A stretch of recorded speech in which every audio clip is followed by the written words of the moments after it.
Welcome back to The Left Way to Play Golf. I'm Ken Carpenter, PGA teaching professional. I want to discuss swing plane. It's not often talked about a lot, and it's really important to understand, because think about it like this. You could have the best posture, the best grip, the best alignment in the world, but that does not mean that we're going to be able to hit the ball well. So there's other underlying factors that apply to being a better ball striker. And number one of those is swing plane. And I'll try to describe it in a simple form for you. Number one is that a golf club is designed to travel handle over head, handle over head. So think about it like this. If I threw this club through the air this way, it would travel through the air like a helicopter blade. Call that a horizontal plane. Conversely, if I took it this way, it would travel through the air handle over head, handle over head. Call that a vertical plane. Okay, and I want you to understand that there's two lines in golf. This line represents my ball line or target line. That's a line that extends to our target, also extends back here as well. This line represents our body lines, the line across our toes, our hips, our shoulders, and our eyes. So when we set up to a golf ball, we are square to the golf ball. You can think of these as railroad tracks. I'm standing on one, the ball is on the other one. So when a golfer takes the club back, when our lead arm reaches parallel to the ground, or 9 o'clock, we need the butt of this club pointing at our ball line about 1.5 feet in back of the ball. And the reason for this, and this is really important to understand, because wherever the butt of the club is pointing, this is where the club head is going to travel on the downswing. I want to dispel this myth with everybody out there. We all blame every poor shot on what? Keep your head down, keep your eyes on the ball.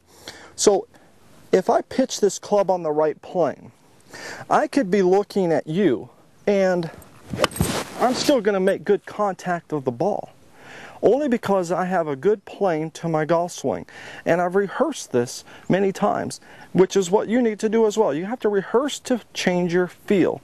And think of it like this. I want the club away from you. I don't want it in close to you. This would be narrow. This would be wide. So I want it away, and I want you to rehearse that first part of your takeaway, so that we have the club pointing at the line, and then you simply going to unwind it from that point forward. Now here's the thing in instruction. We can have 4 or 5 setup thoughts, but we can have many motion thoughts, and we have to work on different parts of our swing at different times. Most important things first. Swing plane is number 1. Sequence is number 2. Okay, so when I talk about motion, we can't have more than 2 thoughts. So when you're thinking about what we're doing in the swing, I don't want you to have 4 or 5, 6 thoughts. I only want you to have 2. So let's call this would be one part. Let's work on our plane.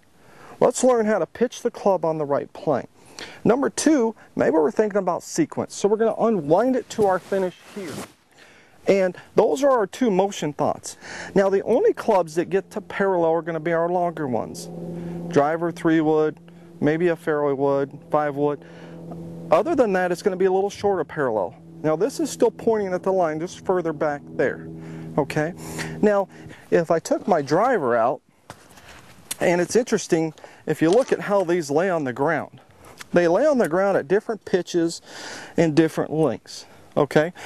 So my sand wedge is going to appear to be steeper in terms of the pitch. It's still pointing at the line. If I pull my driver away, because it's longer in length, it's going to look a little flatter, okay? And that's the main thing, and that's why people struggle with their woods as opposed to their short clubs. Knowing where the butt of the club is pointing is a major component in being consistent. And especially a longer club is not meant to be swung on a vertical pitch. It's meant to be swung on a more flatter pitch, okay? So you keep this in mind, especially when it comes to your woods. And this is only going to make you a better ball striker. Swing plane is very, very important. And the understanding of this swing plane is what's going to make you a more consistent player.